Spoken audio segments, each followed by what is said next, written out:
Hello les victorieuses, j'espère que vous vous portez bien. Moi ça va. Je suis Samantha, une des présentatrices de la femme victorieuse et je suis heureuse de vous retrouver pour la vidéo du jour. Aujourd'hui nous aborderons la foi et le bien-être. Allez, c'est parti. Alors, chère femme victorieuse, je viens devant toi aujourd'hui avec un sujet que l'on pourrait penser futile, que l'on pourrait penser qui n'intéresse pas le Seigneur, le sujet du bien-être. Donc, quand on parle du bien-être, on parle du bien-être intérieur, donc des émotions, du bien-être de l'âme, mais également de l'esprit et du bien-être physique, du bien-être qui est extérieur.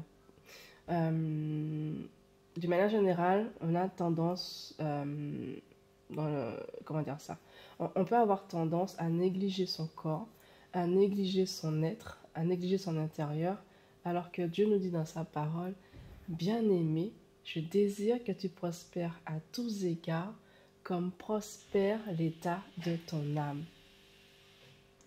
C'est dans 3 Jean C'est dans 3 Jean 1,12 que le Seigneur nous dit cela, qu'il prospère, qu'il désire, qu'il espère, qu'il souhaite que l'on prospère selon la version, hein, que l'on prospère à tous égards. Prospérer à tous égards, selon la parole de Dieu, c'est quoi? C'est d'abord prospérer dans notre esprit. En quoi faisant? En nous nourrissant de la parole de Dieu. Puisque Dieu dit également dans sa parole que tout ce qui sort de la bouche de Dieu est une nourriture pour l'homme. En fait, c'est la meilleure des nourritures pour l'homme. Je vais vous mettre le verset. Attendez, je vais le chercher. Alors, il est écrit dans Matthieu au chapitre 4, verset 4. Oui, j'ai été chercher dans mon ordinateur. Jésus affirme que l'homme ne vivra pas seulement de pain, mais de toute parole qui sort de la bouche de l'Éternel. Donc Jésus dit, il répond à ses disciples, il est écrit, l'homme ne vivra pas de pain seulement, mais de toute parole qui sort de la bouche de Dieu. Pourquoi? Parce que la parole de Dieu, en fait, elle est esprit et vie. La parole de Dieu nous donne la vie, elle est vivifiante. C'est une parole qui est vivante. C'est une parole qui, quand on prend le temps de la lire, de la méditer, de réfléchir dessus. Méditer, c'est quoi? C'est réfléchir sur la parole de Dieu. Et quand on fait ça, on est en train de faire quoi? On nourrit en fait notre esprit, on nourrit notre être intérieur. Et ça, c'est une bonne nourriture pour l'âme. Parce que quand notre esprit est bien nourri, il est construit, bien, on le rend costaud, donne la bonne nourriture qui vient de notre Père Céleste. Quand notre esprit est bien nourri, alors il pourra mieux impacter notre âme qui, elle, ne poursuivra pas du coup les désirs de la chair. Parce que n'oublions pas que nous sommes d'abord un esprit qui possède une âme et que nous habitons dans un corps. Voilà. Et notre âme est le siège également de nos émotions, tout ce qui est émotion, caractère.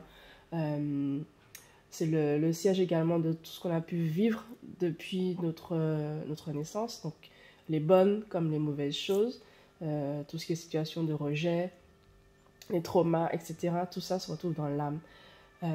Et quand notre âme n'est pas traitée, elle n'est pas bien nourrie, elle n'est pas restaurée, qu'on ne fait pas ce travail de restauration avec Dieu, on peut être amené à, comment dire ça, à marcher selon les désirs de la chair.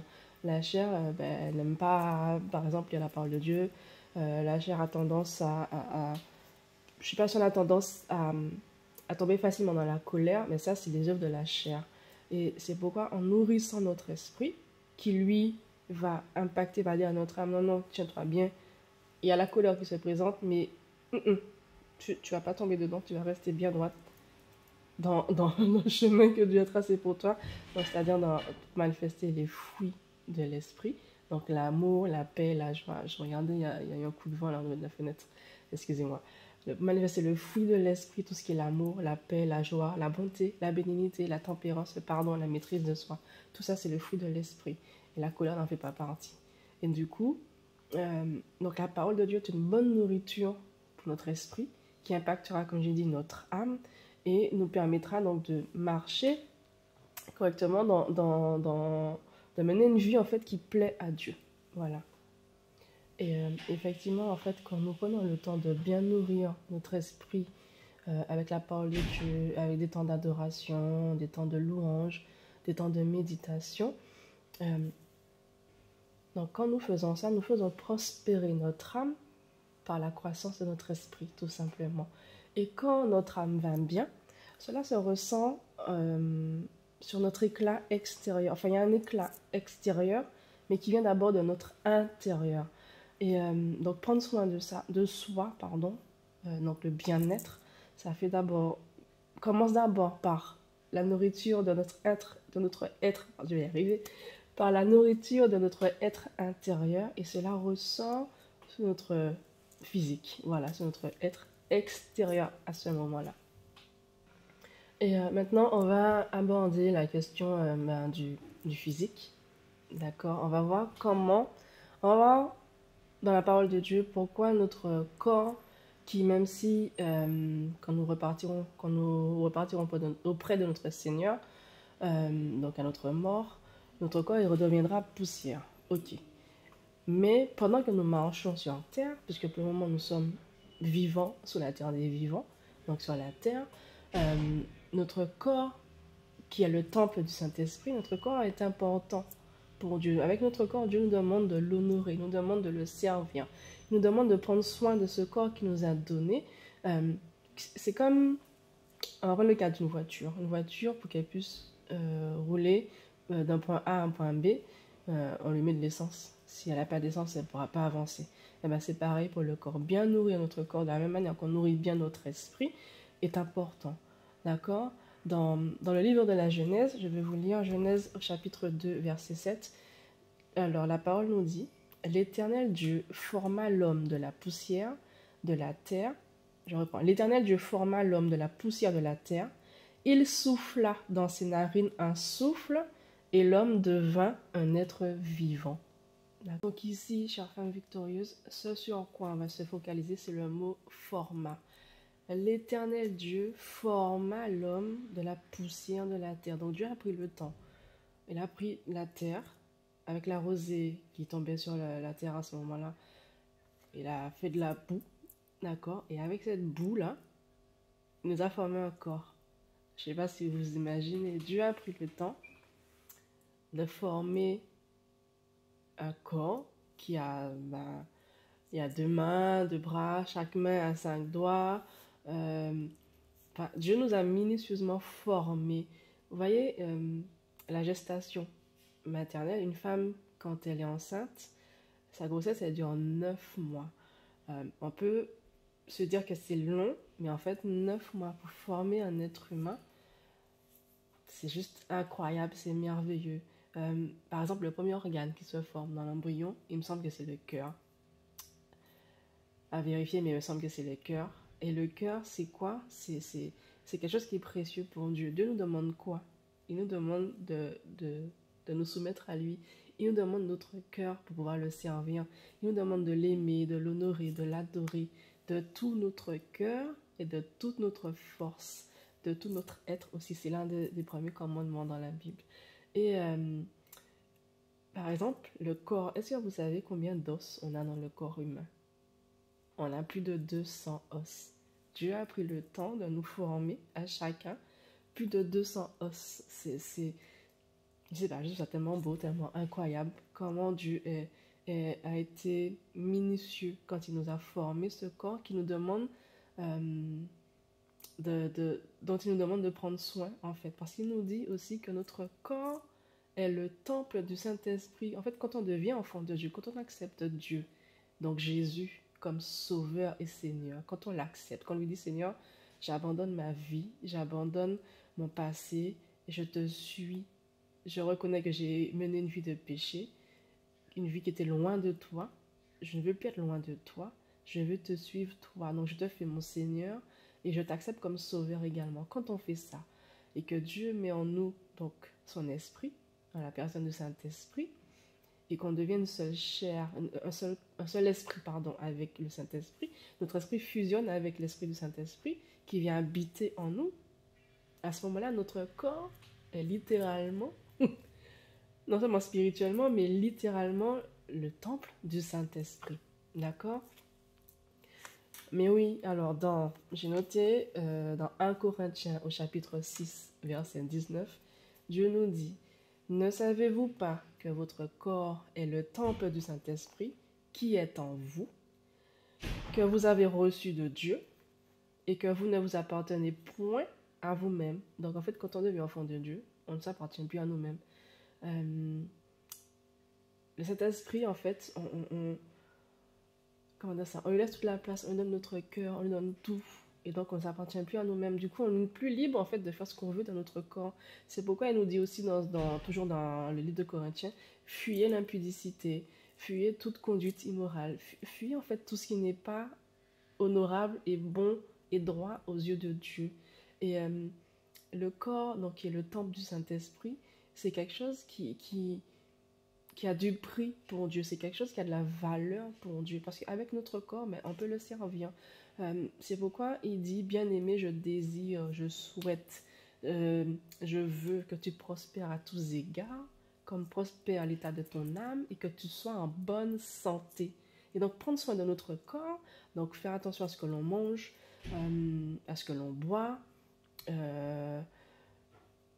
ça contribue à retrouver, si on avait perdu, une bonne santé, un bien-être physique, donc faire de l'activité physique et sportive également, faire attention à ce que l'on mange, donc manger plus d'aliments bruts et moins d'aliments transformés, ça contribue à notre bien-être physique et ça contribue à prendre soin de ce corps que Dieu nous a donné. Voilà. Je suis honorée aujourd'hui de servir au sein de la femme victorieuse. Dieu me permet cela, je vais vraiment lui rendre grâce ici devant vous.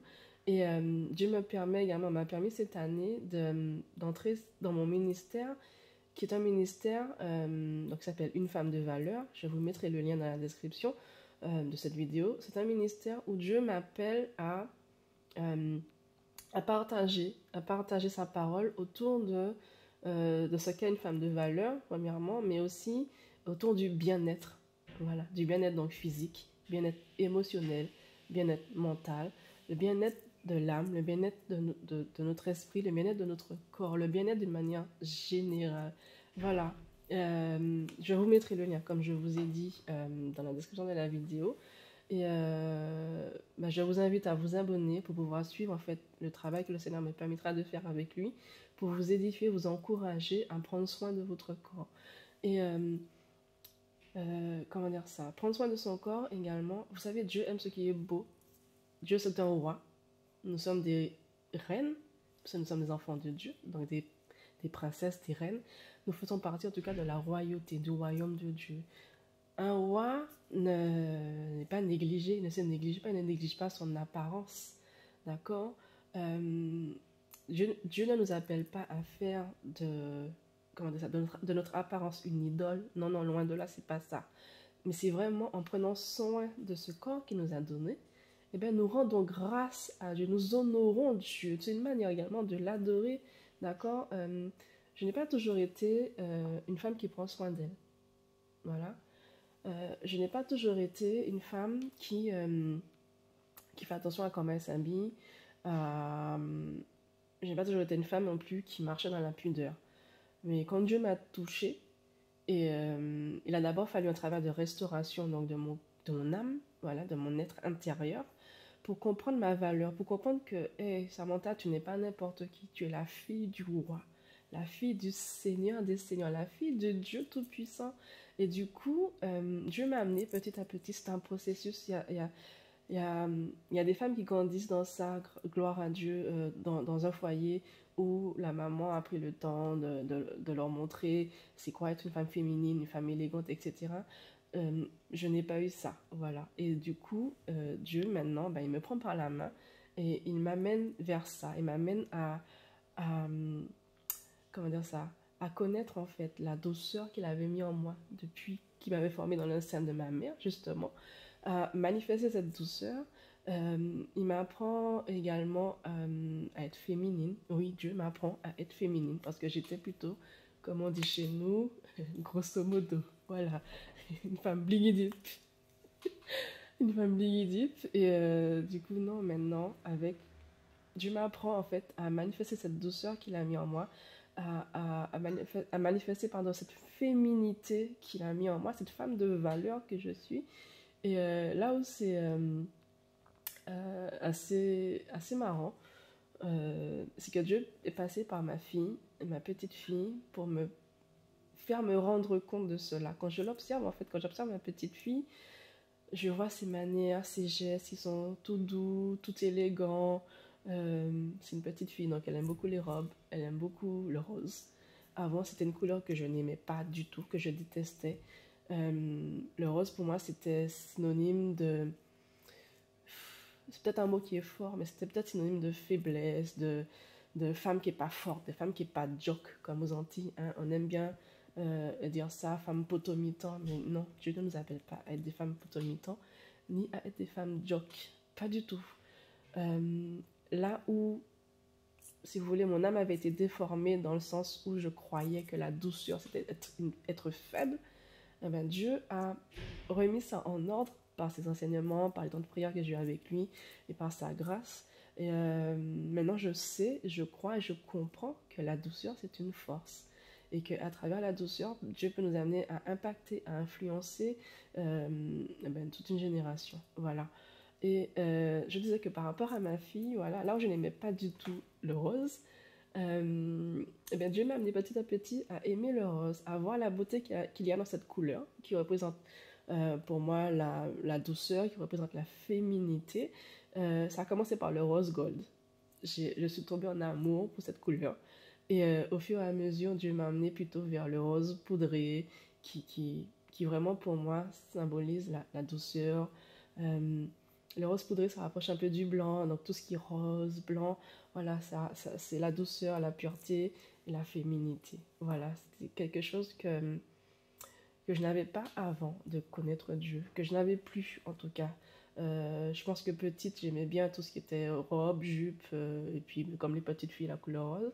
Mais en grandissant avec, comment dire ça, les traumas de la vie, avec voilà, les choses que j'ai vécues qui n'étaient pas forcément très belles à vivre, j'avais oublié ce côté doux, cette douceur à laquelle Dieu m'appelle. Et d'où mon ministère, justement, une femme de valeur, où, par la grâce de Dieu, je vais pouvoir aider les femmes à retrouver, à prendre conscience de leur valeur et à retrouver cette féminité, cette douceur que Dieu a mis en elles. Voilà, et vraiment c'est beau. Et du coup, pour revenir donc au bien-être, prendre soin de soi, de son corps, ce n'est pas quelque chose à négliger, car comme je vous ai dit, je vous disais tout à l'heure, c'est prendre soin de nous, c'est honorer Dieu, c'est une manière d'adorer le Seigneur. Donc du coup, prendre soin de soi, ça passe par les soins corporels, ça passe par, quand je dis soins corporels, vous savez, on parle par exemple, pour tout ce qui est soin de la peau, du visage, je vous invite, mes chères femmes victorieuses, avec le Seigneur, voir quelle routine skincare, oui, vous convient à vous. L'année dernière, après une prière, hein, j'ai demandé à Dieu de me guider vers les soins pour mon visage. Je me suis rendue au magasin près de chez moi. Et donc, dans le rayon des produits skincare, tout ce qui est sérum, gel lavant pour le visage, crème hydratante, etc., etc. Dieu m'a conduit, vraiment. Je savais qu'il fallait prendre tel produit et pas un tel sérum, pas un tel. Et effectivement, en mettant en place ma routine visage, donc une bonne routine visage, hein, donc ça passe d'abord par le démaquillage du visage avec un lait démaquillant, une lotion démaquillante, celle qui vous convient le mieux. Ensuite, on passe au lavage avec une crème lavante ou bien une mousse. Il y a des mousses lavantes aussi. Ensuite, on s'essuie le visage. On pense bien à s'essuyer le visage, par exemple, avec une serviette qui n'est pas celle qu'on utilise pour s'essuyer le corps. Voilà, donc une serviette à part, une petite serviette. On va venir passer une lotion astringente, par exemple, en fonction des problématiques de notre peau, de l'état de notre peau. On va venir ensuite appliquer le sérum, un sérum hydratant. Ensuite, un sérum comment dire ça, qui a des actifs en fonction comme je disais, de l'état de la peau, si on a des taches, on va utiliser après le sérum hydratant un sérum qui va venir traiter les taches en profondeur. Si on a des boutons, de l'acné, à ce moment-là, on va utiliser un sérum qui va venir traiter cette problématique-là, tout ce qui est niacinamide, etc. Et ensuite, donc c'est après le sérum que l'on va venir appliquer la crème hydratante, le contour des yeux, qu'on appelle aussi anti-cerne. Ensuite, on vient sceller la journée. On n'oublie pas qu'il fasse gris, qu'il fasse bleu. Là, il fait bleu. Qu'il fasse gris, qu'il fasse bleu. On met une crème solaire. En été, on va privilégier la crème solaire avec un SPF 50, par exemple. Et puis en hiver, pour ceux qui sont en Europe, une crème solaire avec un SPF 15, 20, je ne sais pas s'il y a 20, et 30, voilà. Et donc voilà, c'est des choses comme ça quand on prend soin de soi à connaître. C'est ce qu'on appelle le layering, je crois, il me semble, pour les soins de la peau. En tout cas, bon, une routine skincare. Donc avec Dieu, vous pouvez mettre en place une routine skincare. Moi, c'est ce qui s'est passé pour moi l'année dernière. Et donc en sortant du magasin et tout, j'étais toute contente, j'ai remercié Dieu. Et puis j'ai commencé chaque jour à faire cette routine le matin et le soir. Ah, petite parenthèse, le soir on met pas de crème solaire. Ça se met la journée. Et le matin, oui, la première étape dans les soins du visage, puisqu'en fait, le double lavage est conseillé en fait. Donc la première étape, c'est le lavage, le démaquillage. Même si effectivement vous venez de vous réveiller, vous avez passé une nuit, la nuit à dormir, vous êtes réveillé, la nuit on n'était pas maquillé, mais il y a eu la crème de nuit qu'on a mis sur le visage, ça peut être un masque qu'on a mis aussi sur le visage. Il est bon de faire un premier lavage, donc avec le démaquillant, d'accord? Et ensuite on vient laver avec le gel ou la mousse nettoyante, lavante et nettoyante. Et ensuite on poursuit la routine. Et le soir c'est pareil, surtout sur toute la journée, on a été maquillé le matin. Le double nettoyage est encore plus comment dire ça, nécessaire. Et certains soirs de la semaine, en fonction de notre type de peau, de l'état de la peau, on va venir faire des soins profonds, donc tout ce qui est gommage et masque. Et donc voilà, tout ça, en fait, je vais développer tout ça sur ma page Une femme de valeur. Donc je vous invite à vous abonner et à suivre, en fait, ce que je mettrai sur ma page. Et donc, Dieu n'est pas contre ça, contre les soins de la peau, les soins du corps. Pour le corps aussi, il y a ce qu'on appelle le layering. Avant, j'étais celle qui prenait mon gant, un peu de gel douche, un peu de savon, et je me lavais, et puis voilà. Non, maintenant, Dieu m'a attrapé, il m'a chopé. Maintenant, je fais des gommages. Il y a des masques aussi corporels.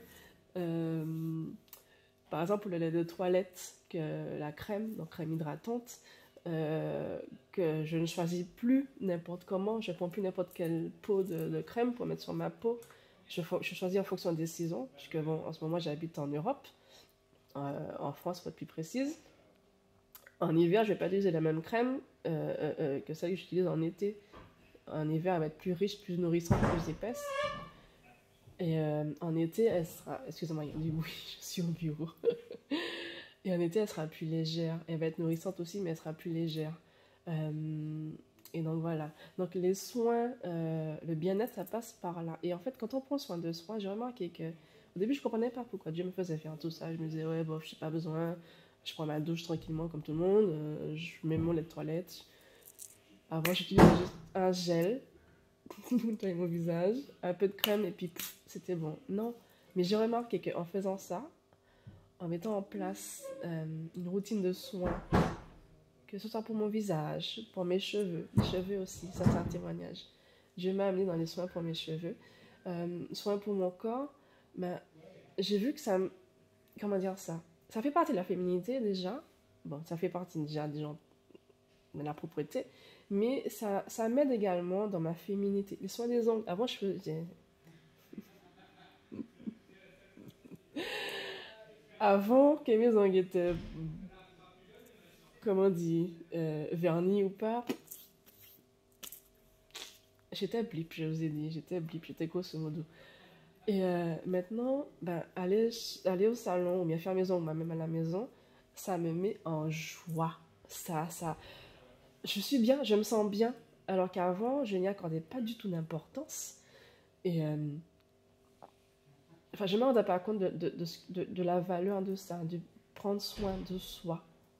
prendre soin de soi. Donc vraiment, chère femme victorieuse, je t'encourage. Ce message pour t'encourager, pour te fortifier, t'édifier à prendre soin de toi, prendre du temps pour toi. Surtout si tu es maman, tu sais combien le temps il est précieux. Si tu dois te lever plus tôt pour faire ta routine, prendre le temps de te coiffer, etc., ben, n'hésite surtout pas à le faire. Je t'encourage surtout à mettre ça en prière et à demander à Dieu de te montrer comment tu peux t'organiser, de demander à Dieu quel soin est adapté à toi, de demander à Dieu également pour comment tu dois manger, comment tu dois te nourrir. Est-ce que tu dois arrêter la viande? Est-ce que tu dois te nourrir plus de poissons? Voilà, c'est pas... Comment dire ça? Dieu ne va pas demander à tout le monde d'arrêter la viande, que ce soit viande rouge ou viande blanche. Mais Dieu a un régime particulier pour chaque personne. Ici, dans cette saison de ta vie, ce que tu dois manger, ce qui est mieux pour toi, pour ta santé, pour ton bien-être. D'accord? Parce que ce que l'on mange, en fait, ce que l'on met donc dans le ventre, ce que l'on mange, ça se ressent sur l'état de la peau. Parfois, on peut manger des choses et puis de 1 à 2 semaines après, on se dit, tiens, j'ai des boutons, d'où ça sort, etc. Mais c'est parce qu'on a même pris l'habitude de manger quelque chose qui ne nous va pas. Ou bien on peut manger quelque chose qui nous cause des maux d'estomac ou des douleurs au niveau du ventre. Tout ça pour dire que vraiment ce que l'on mange a un impact sur notre bien-être physique, sur notre santé et également sur notre bien-être émotionnel. D'accord? Et quand on n'est pas bien dans son corps, on n'est pas bien dans ses émotions, ça peut agir également sur le bien-être mental. Donc vraiment le bien-être avec Dieu, ça englobe tout ça. Voilà. Excuse-moi, chère femme victorieuse, il y a eu un problème technique, une coupure, donc me revoici. Je te disais que je t'encourage vivement à avoir cette conversation avec Dieu, d'accord? À aller au pied du Saint-Esprit, lui demander comment il veut que toi, tu prennes soin de toi, comment il veut que tu construises avec lui ton bien-être, donc ton bien-être physique, ton bien-être émotionnel, ton bien-être mental, ton bien-être en fait dans son ensemble, parce que n'oublie pas que Dieu souhaite et désire que tu prospères à tous égards comme prospère l'état de ton âme.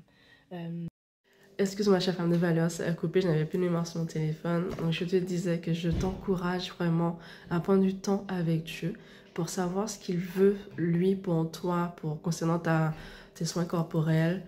Ce qu'il veut, lui, pour toi, pour que toi, tu te sentes bien. Parce que c'est son désir pour toi que tu prospères à tous égards, comme prospère l'état de ton âme et que tu sois en bonne santé.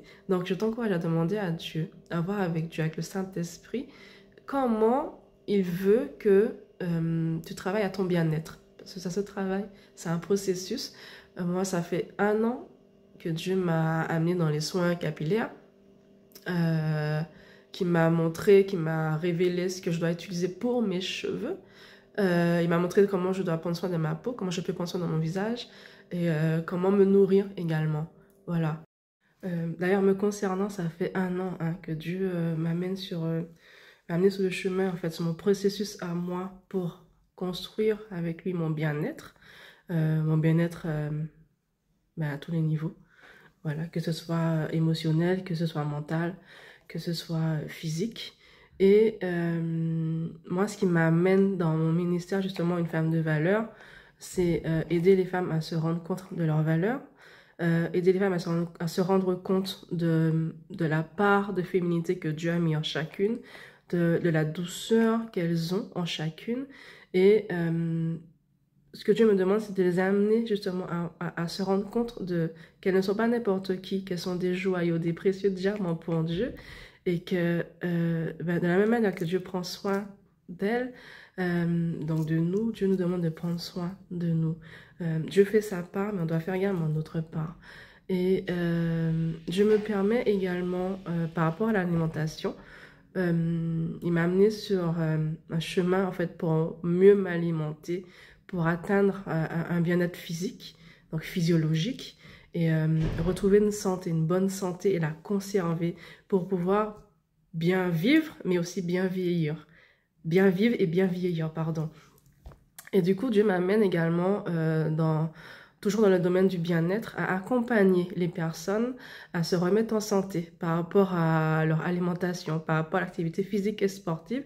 Donc, je vais te mettre également ma page Instagram, Samy Will, où j'accompagne les personnes en fait à se remettre en santé.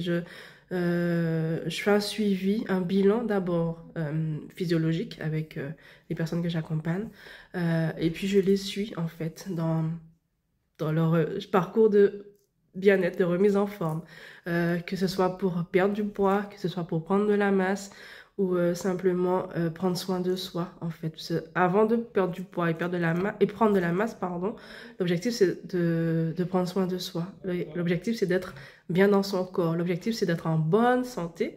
Non seulement d'être en bonne santé, mais de conserver cette bonne santé-là pour bien vivre chaque jour. D'accord? Et puis, ben, bien vieillir, parce que Dieu nous demande également, il dit dans sa parole que les justes seront féconds jusque dans leur vieillesse. Et ben pour ça, il faut entretenir ce corps qu'il nous a donné, tout simplement. Voilà, donc c'était le mot de la fin pour notre épisode du jour, foi et bien-être. Je t'invite, chère femme victorieuse, à vraiment prendre soin de toi, prendre conscience que tu n'es pas n'importe qui, que tu as de la valeur aux yeux de Dieu et à remettre en fait ton parcours de soins, ton parcours de bien-être dans les mains du Seigneur. Il y a tout dans la nature. Par exemple, pour mes cheveux, moi, le Seigneur m'a conduit vers une plante, prendre soin de mon cuir chevelu. Pour mon bien-être physique, donc notamment au niveau de l'alimentation, il m'a conduit vers des compléments alimentaires, voilà, que je prends depuis quelques temps déjà. Et voilà. Ben, à l'occasion, on pourra en reparler. Je t'invite à t'abonner et à prendre contact avec moi sur ma page. Si tu as des questions, on pourra en discuter et je pourrai t'aider. Allez, bye bye, sois béni.